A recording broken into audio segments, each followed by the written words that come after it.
Picture this. You're in the Palazzo Pitti in Florence, admiring the artwork. Then, at the end of a long gallery, you see him. The man who broke your heart 20 years ago. The man who abandoned you because his brother told him to. But that's not all. There's a woman on his arm. The woman he married after his brother declared your marriage invalid. The mother of his 3 legitimate children. She looks old beyond her years, tired and overweight. What do you do? In this story, you stand up straight, let your cloak flap open to reveal your still drop-dead gorgeous figure, and you breeze by them with a casual smile that hides years of heartbreak and tears. And then you cry afterward, because even though he looked tired, she looked dumpy, and you looked amazing, he's still the only man you've ever loved, your son's father. And through the gray hair and the dad bod, you can still see the young, handsome man you fell in love with. That's exactly what happened to Betsy Patterson Bonaparte.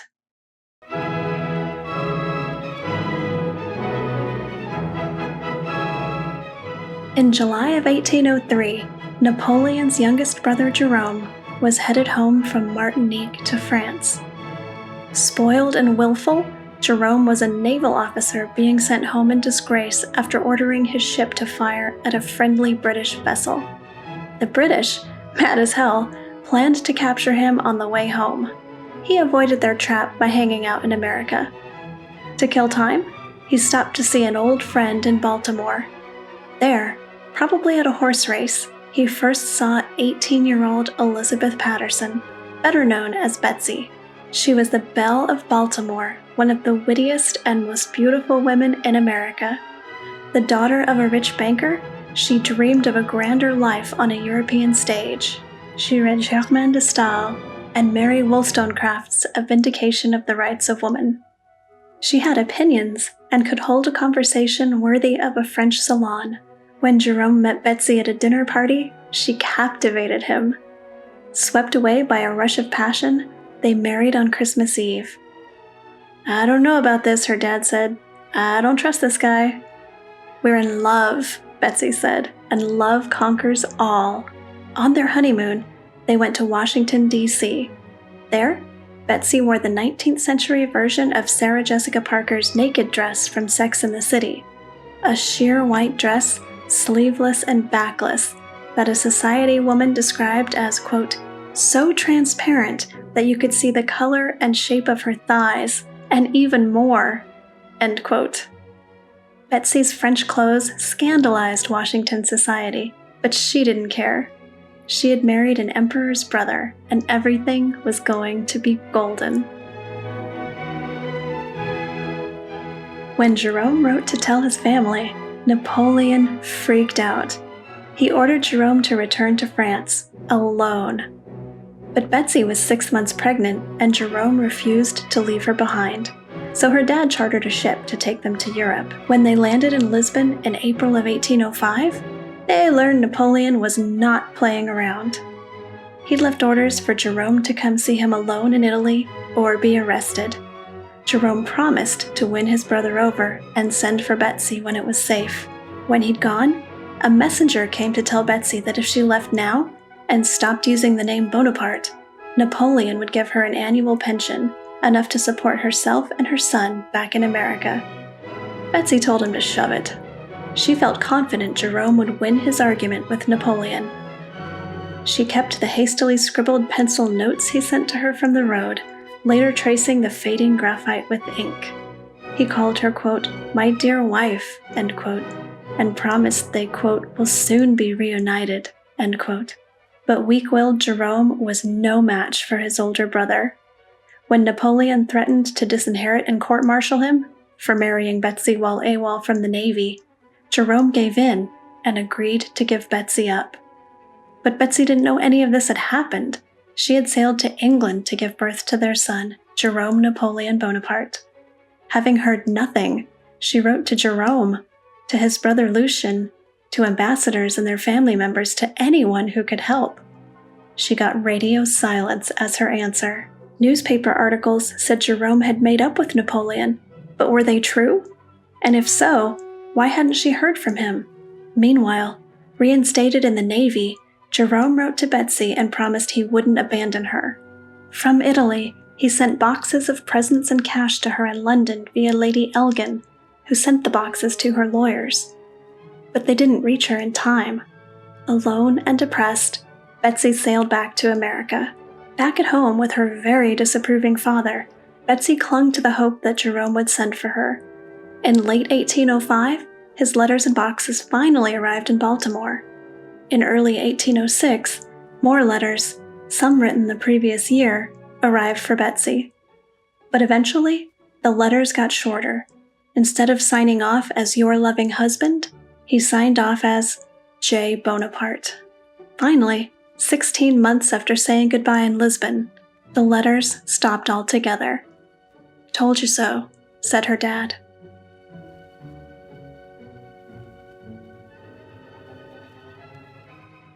So why did Jerome's letters stop? Because Napoleon had big plans for his little brother. That October, French courts declared Jerome's marriage invalid. By French law, no one under the age of 25 could marry without parental consent. Not only did Jerome not have consent, but he'd only been 19 when he married Betsy. Once Jerome was legally single, Napoleon created a new kingdom in present-day Germany and gave it to him. Then he ordered the new king of Westphalia to marry Princess Catherine of Württemberg, the daughter of an ally.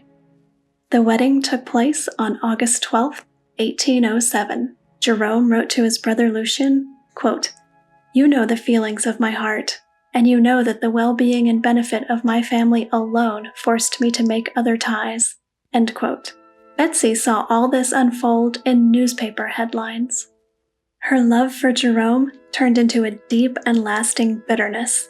She blamed him for abandoning her and their son, for giving in to Napoleon's demands, and for failing to support them once he became a king. Jerome did express interest in having their son, called Beau, sent to him in Westphalia, but Betsy didn't trust him. Would he try to turn Beau against her? She decided to ask Napoleon for the pension he'd originally offered her. Jerome was pissed when he found out.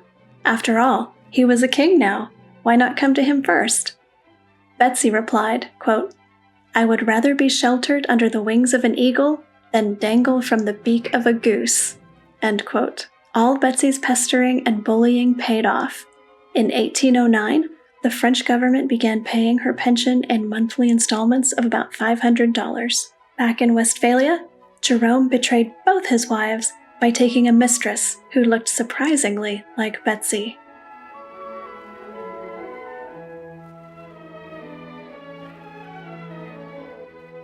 As king, Jerome was a joke, selfish and spendthrift.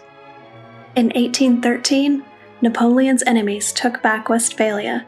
Jerome and Catherine fled to her father's court in Württemberg. 2 years later, it was Napoleon's turn to fall. After Waterloo, friends told Betsy to ask the restored Bourbon monarchy to continue paying her pension. She declined. Despite everything, she still wanted recognition from the Bonapartes, not the Bourbons. Napoleon's fall did make it possible for her to go back to Europe, which she'd been dying to do. Her third trip lasted 9 years, from 1825 to 1834. That's when she bumped into Jerome. That chance encounter in Florence was the last time she ever saw him. He didn't say a word to her as they passed. Afterward, she heard him whisper to Catherine, quote, "That was my American wife." End quote.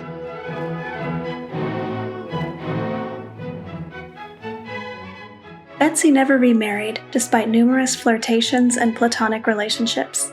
Henry Lee Jr., Robert E. Lee's half-brother, wanted to marry her. John Jacob Astor gave her money advice. And in Europe, she befriended wealthy and influential Russians, including Prince Alexander Gorchakov and Nicholas Demidov, rumored to be the richest man in Europe. Her son Beau did eventually meet his father. In 1826, he went to Italy to meet Jerome, his second wife, and their 3 children. He didn't have a great time. He was bored, and annoyed at how his father spent craploads of money despite having very little of it. He wrote to Betsy's father that, quote, "America is the only country where I can have an opportunity of getting forward," end quote. Betsy later tried to contest her father's will when he made her brothers millionaires and left her a few crappy rental properties. His reason? Because her, quote, "folly and misconduct has occasioned me a train of expense," end quote. Her lawsuit alienated her from her remaining family, and she eventually dropped it. Then, in her 70s, she sued to have Beau's legitimacy recognized in French courts. The case pitted Beau and Betsy against Jerome's legitimate son, Prince Napoleon. It didn't go her way and ended up costing her about $50,000. The world, it seemed, was never going to give her what she wanted. That knowledge made her hard and bitter. I don't think Betsy understood how groundbreaking her life had been. She traveled to Europe alone at a time when this wasn't considered proper for a woman. She became a celebrity.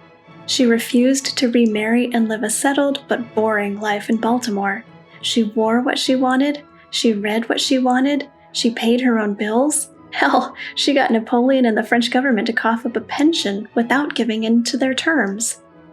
But it wasn't enough for her, and she couldn't let go of the feeling that the world owed her something for her pain. One of her grandsons, Charles Bonaparte, became Secretary of the Navy under Theodore Roosevelt. Her other grandson, Jerome Napoleon Bonaparte Jr., served in the French Army and married the granddaughter of famous senator and orator Daniel Webster. Betsy thought he could have done better. Her great-grandson, Jerome Napoleon Charles Bonaparte, fell in love with an American heiress. But the Bonaparte name carried so little weight after the turn of the 20th century that Mathilde Townsend's mom preferred her daughter look elsewhere to find a rich, entitled husband. Betsy outlived her son Beau. In her old age, she wrote a book called Dialogues Between Jerome and My Father in Hell, which tells you how she felt about the men in her life. I had no luck finding this book, but I would love to get my hands on it. If you happen to have a copy, please get in touch with me. Betsy died at age 94 on April 4th, 1879, and is buried in Baltimore. As always, if you'd like to see my sources, please check the video description. If you enjoyed this video, please leave a comment, like, or subscribe. Thanks so much for watching. Until next time!